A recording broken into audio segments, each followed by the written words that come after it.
Picture this. You finally do the responsible thing. You start saving money.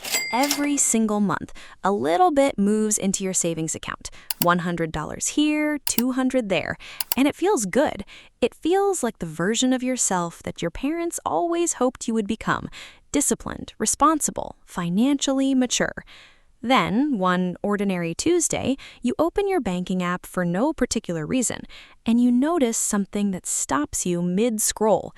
$10,000 sitting in that account, earning something like 0.5% interest, which means that after an entire year of disciplined saving, your money made you $50. $50 for a full year of patience.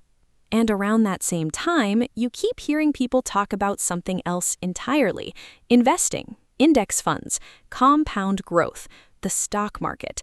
And a quiet, uncomfortable question starts forming in the back of your mind. Wait, am I doing this wrong? What's up, everyone? It's Soluna. Welcome back to Soluna versus the System. Today, we are talking about that exact moment, the one where saving stops feeling like enough, where you realize that being responsible with your money and being strategic with your money are not actually the same thing.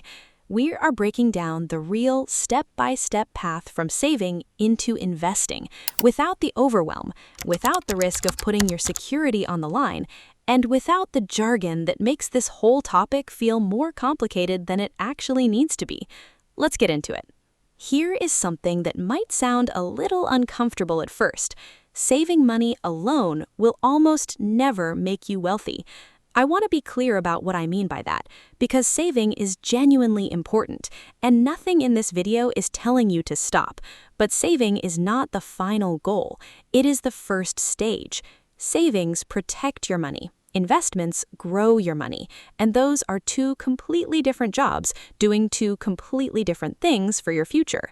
Most people get stuck right here, not because they do not understand that investing matters, but because nobody ever walked them through the actual transition, the practical, manageable steps that take you from a savings account to a genuine investing habit without feeling like you are gambling with your security.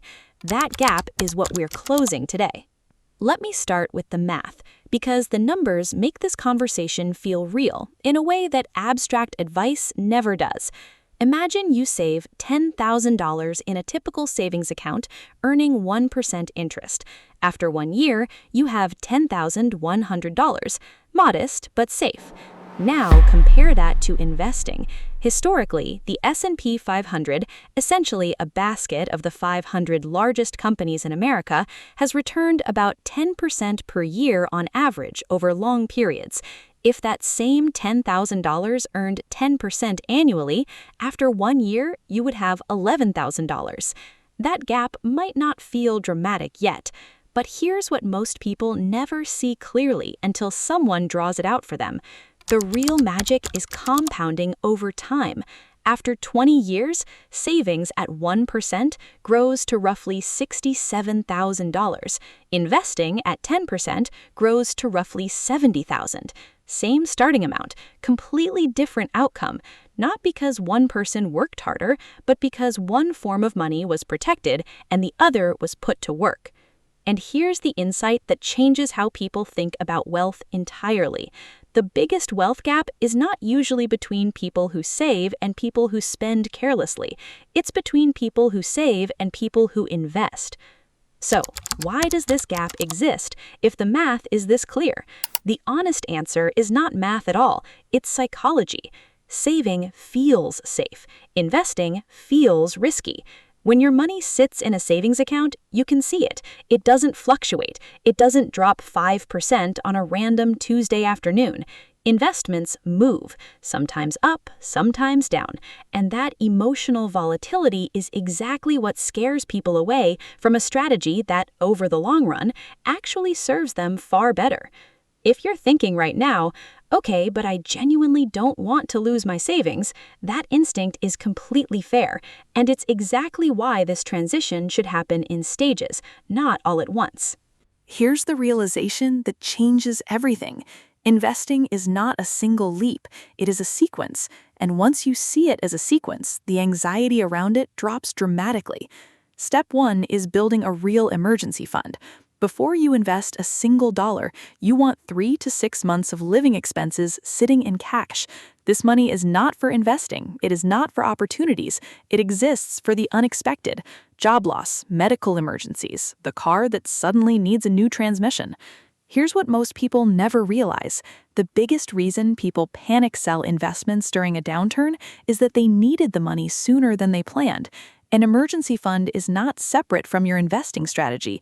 It is what protects your investing strategy from your own life. Step 2 is separating saving from investing mentally. Think of these as two completely different buckets. Bucket 1 is safety money. It doesn't move, it doesn't fluctuate. Its entire job is to be there when you need it. Bucket 2 is growth money. It is allowed to fluctuate because its job is to grow over decades, not to stay still. This mental separation does something quietly powerful. It reduces the anxiety that comes from watching your investments move because you already know your safety net lives somewhere else entirely. Step 3 is starting small.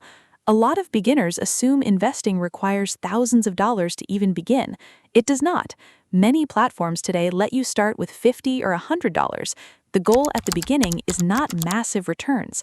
It's building the habit, because habits matter more than timing. Step 4 is keeping it simple. This is where beginners often go wrong.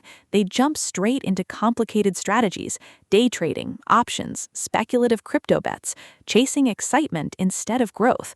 But the simplest investments often outperform the complicated ones over time. Index funds, for example, track the overall market. Instead of trying to pick winning companies, you're investing in hundreds of companies simultaneously. Automatic diversification, lower risk, steady long-term growth. It's simple and it works, which is exactly why legendary investor Warren Buffett has repeatedly recommended low-cost index funds for most people, not just beginners. Here's what most people genuinely do not realize. The most powerful investing strategy is actually a little boring. It's called consistent investing. Imagine investing $300 a month into the market.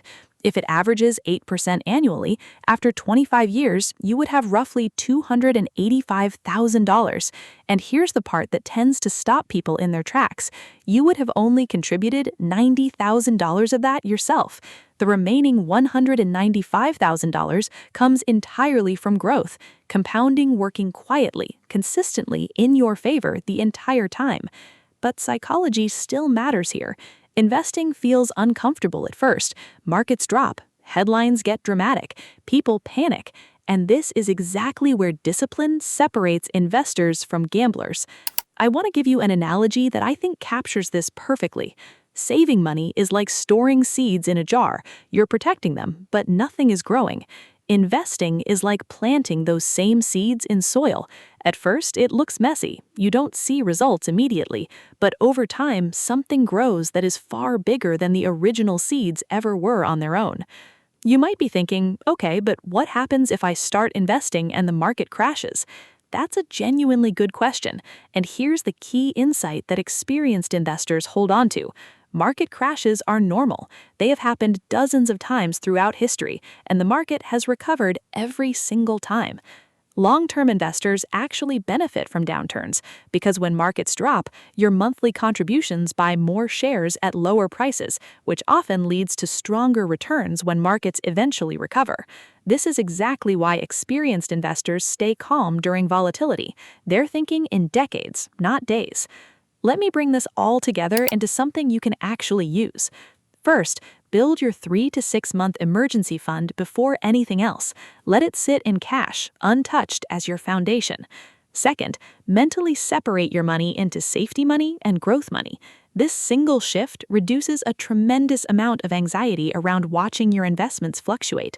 Third, start investing small and consistently. $50 or $100 a month is genuinely enough to begin building the habit that compounds over time. Fourth, keep your investments simple.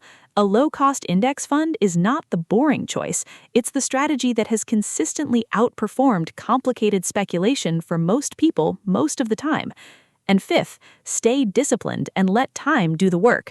The goal is not to predict the market perfectly. The goal is to stay invested long enough for compounding to do what it does best. Here's the truth most people eventually learn, often later than they wish they had. Saving money gives you stability, but investing gives you freedom. And the earlier you combine both, protecting what you need close at hand while putting the rest to work for decades to come, the more powerful your financial future becomes.